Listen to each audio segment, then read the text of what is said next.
क्योंकि daily Vaser post पे तो ये लगा देते हैं, लेकिन उसको रिटर्न में डेली वेजर के ऑर्डर नहीं देते। नमस्कार, मैं रेखा दुग्गल। आप देख रहे हैं सफाई सैनिक न्यूज चैनल। यह आपका अपना वो चैनल है जो पूरे भारत में सभी सफाई सैनिकों की आवाज को बुलंद तरीके से उठाता है। आज हमारे साथ खास मुद्दों पर चर्चा करने के लिए मौजूद है अखिल भारतीय सफाई मजदूर संघ के संस्थापक और प्रधान महासचिव श्री राजपाल महरोलिया जी। सर, बहुत बहुत स्वागत है आपका। नमस्कार जी, बहुत बहुत स्वागत है। सर, आज के वक्त में सफाई कर्मचारी उसी शोषण से गुजर रहा है, उसी प्रताड़ना को झेल रहा है। अपने हक और अधिकार के लिए आज भी मजबूर होकर धरने प्रदर्शन करने पर मजबूर है, सड़कों पर उतर चुका है। क्या सफाई कर्मचारी की जिंदगी से कभी ये चीजें खत्म नहीं होंगी?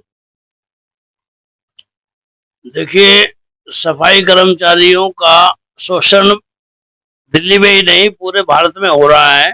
सबसे पहले तो कानून ये कहता है कि नियमित रूप से होने वाला काम को ठेकेदारी पे नहीं दिया जा सकता। उसके बावजूद सभी नगर निगमों में, नगर पालिकाओं में, रेलवे में सफाई के काम को ठेकेदारी पे कराया जा रहा है और ठेकेदारों ने इतना गदर मचा दिया है कि इनके पीएफ के अकाउंट में ईएसआई के मामले में घोटाले पे घोटालों के सवाल जवाब आ रहे हैं।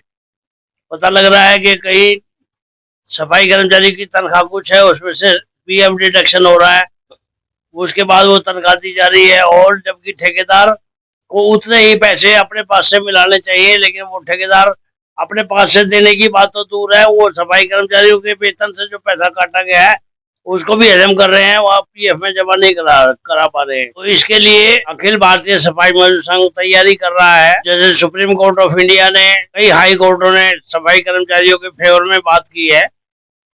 कई वैसे आदेश पारित हुए हैं जो सफाई कर्मचारियों को राहत देते हैं, लेकिन सफाई कर्मचारी बेचारा अनपढ़ है, वो कोर्ट तक पहुंच नहीं पाता, इसलिए वो उससे वंचित है। रही बात सफाई कर्मचारी नेताओं की, वो नेताओं का फर्ज होता है कि वो सफाई कर्मचारियों को ये जानकारी दे, लेकिन वो जानकारी वहां तक नहीं पहुंच पा रही है।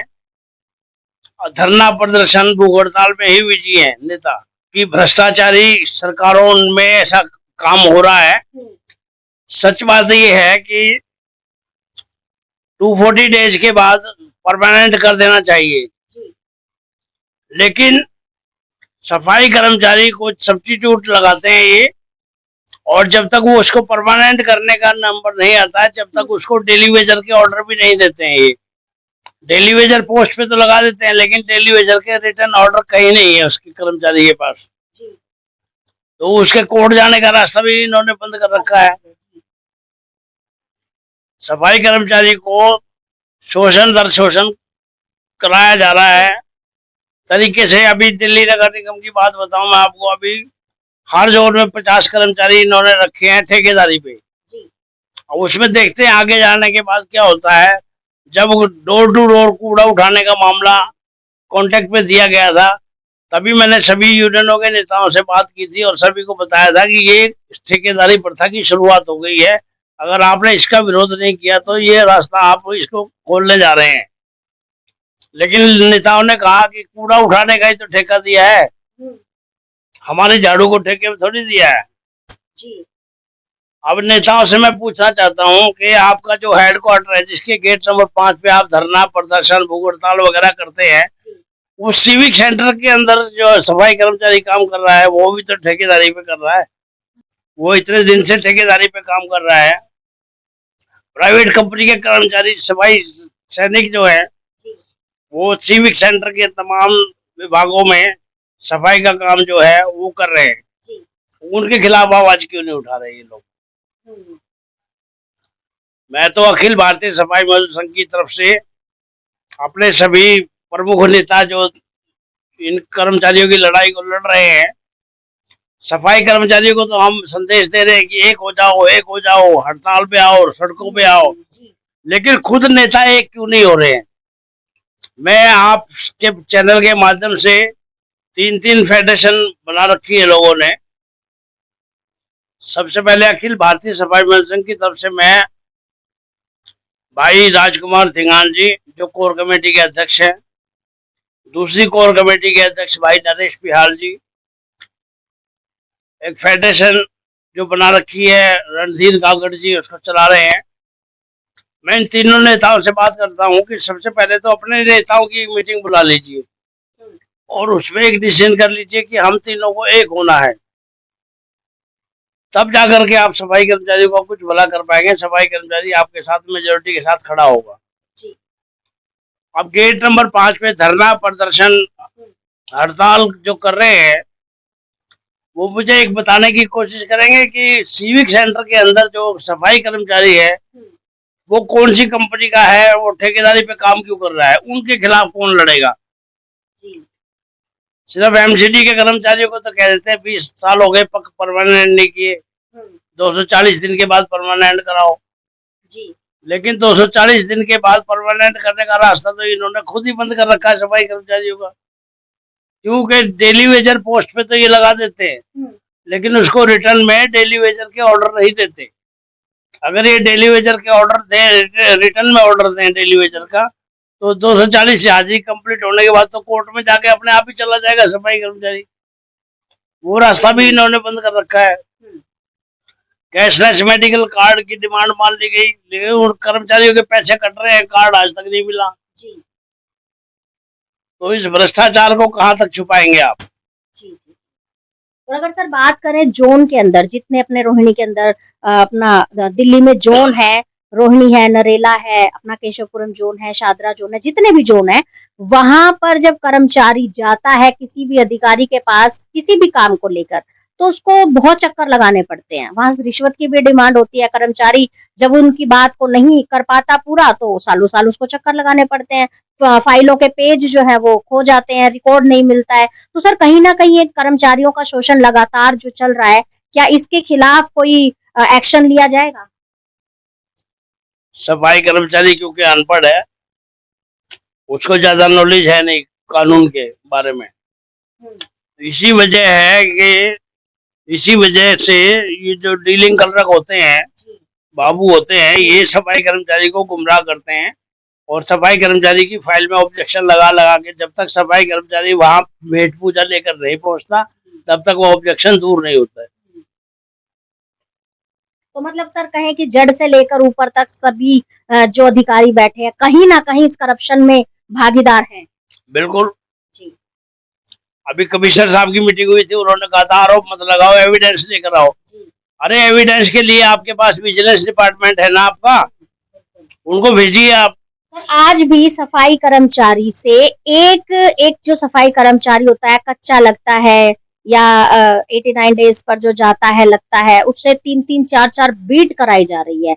ऐसे सफाई कर्मचारी को तो पहले ही तोड़ दिया जाता है, उनकी कमर पहले ही तोड़ दी जाती है, तो पक्का तो होने की बात बहुत दूर हो जाती है। क्या सर ऐसा कहीं प्रावधान है कि एक कर्मचारी से आप 3-3 बीट करा रहे हैं?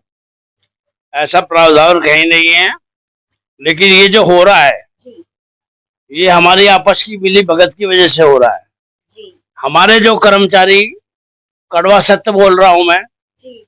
आपने भी देखा होगा प्रैक्टिकली, जो कमिश्नर साहब ने कहा है कि कितने % लोग आपके काम नहीं करते, वो बात बिल्कुल सत्य है। और जो कर्मचारी काम नहीं कर रहे हैं, घर में बैठ के पैसे ले रहे हैं, ये उन्हीं का नतीजा है जो 4-4 बीट करनी पड़ रही है इन कर्मचारियों को। और सर ओवर काम होने की वजह से किसी को हार्ट अटैक होता है, कोई एक्सीडेंट का शिकार हो जाता है, कोई मेंटली डिस्टर्ब रहता है, बहुत सारी दुर्घटनाओं का वो शिकार होते जा रहे हैं। मैं कार्डियोलॉजिस्ट डॉक्टर नहीं हूँ, लेकिन इतना पता है कि हार्ट पर जो प्रेशर बनता है वो हार्ट अटैक का रीजन भी बनता है।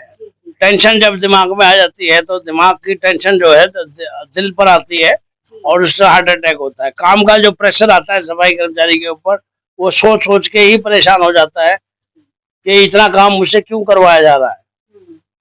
ऊपर से सर एसीडीसी के राउंड को लेकर उनके ऊपर, कर्मचारियों के ऊपर एक भय बना दिया गया है कि डीसी साहब आ रहे हैं, जल्दी से काम करो, डीसी साहब आ रहे हैं तुम्हें सस्पेंड कर देंगे, नौकरी से हटा देंगे। सर एक भय का माहौल बनाकर कर्मचारियों का जो शोषण लगातार किया जा रहा है, क्या वाकई में जो एसीडीसी है वो इस तरीके का काम कर रहे हैं कि शोषण और भय का माहौल बना दिया जाए? देखिए, अधिकारियों का जो राउंड लगाने का तरीका है वो मैं समझता हूँ गलत है।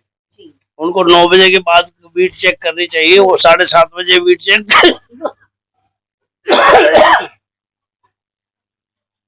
7:30 बजे ACDC का राउंड लेने का कोई मतलब नहीं बनता। 7:30 बजे तो कर्मचारी अपनी ड्यूटी पर आ रहा है, जी बिल्कुल। आगे उसने काम किया नहीं और उसको चेक करने पहुंच गए आप, जी तो ये कहाँ का नियम है। जी जी बिल्कुल। अच्छा सर, एक चीज जो है बहुत ज्यादा महिला सफाई कर्मचारियों को फेस करनी पड़ रही है कि उनके लिए आज भी शौचालयों की व्यवस्था नहीं है। आज भी उन्हें शौचालयों के लिए किसी दुकानदार के यहाँ, किसी के घर में कहीं ना कहीं मदद मांगनी पड़ती है। तो ये बहुत बड़ा एक दुर्भाग्य है कि महिला सफाई कर्मचारी खुद शौचालय के लिए तरस रही है। राष्ट्रीय सफाई कर्मचारी आयोग के सदस्य भाई करम सिंह कर्मा जो दिल्ली से ही है और अखिल भारतीय सफाई मजदूर संघ के राष्ट्रीय अध्यक्ष भी है, उन्होंने केशवपुरम जोन, करोलबाग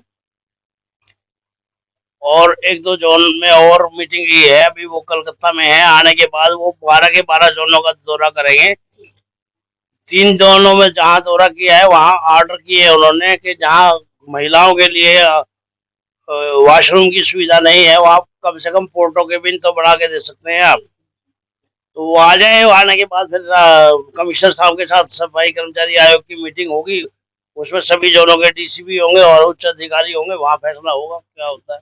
सर, अखिल भारतीय सफाई मजदूर संघ कई सालों से कर्मचारियों के हित के लिए काम कर रही है। कर्मचारियों के लिए आप आगे और क्या करना चाहते हैं? क्या आपने रणनीतियां बनाई हैं? किस तरीके से उन्हें आप लागू करने वाले हैं? देखिए, जहाँ तक अखिल भारतीय सफाई मजदूर संघ की बात है, अखिल भारतीय सफाई मजदूर संघ धूल में लठ नहीं जलाता। इसकी मीटिंग होती है, मीटिंग में बैठने के बाद ही डिसाइड करते हैं हम कि आने वाले टाइम में हमने क्या करना है, क्या क्या काम करना है और कैसे करना है। तो सर, आगे जो कर्मचारी हैं अभी भी सफाई मजदूर संघ के साथ जुड़ नहीं पा रहे हैं, उनके लिए आप क्या संदेश देना चाहेंगे? किस तरीके से वो जुड़ सकते हैं? और अगर वो अखिल भारतीय सफाई मजदूर संघ के साथ जुड़ते हैं तो ये संगठन, ये संघ उनके लिए क्या करेगा? देखिए, आप भी क्योंकि हमारे संगठन से भी जुड़े हुए हैं, अखिल भारतीय सफाई मजदूर संघ ने अभी तक जहाँ जहाँ जो किया है, दिल्ली में अखिल भारतीय सफाई मजदूर संतलाल चावरिया जब हमारे प्रेसिडेंट थे दिल्ली प्रदेश के, तब हम जो काम करते थे सबको दिखाई देता था। लेकिन अभी दिल्ली में हम इसलिए इंटरफेयर ज्यादा नहीं कर रहे हैं क्योंकि ये यूनियन वाले इतनी यूनियन बना दी, इतनी फेडरेशन बना दी कि उसमें नेतागिरी करने का कोई मजा नहीं है। नेता होता है एक, बाकी सारी पब्लिक होती है उसके पीछे। यहाँ नेता 50 बने हुए हैं तो किसके पीछे कितने आदमी है समझ में नहीं आता।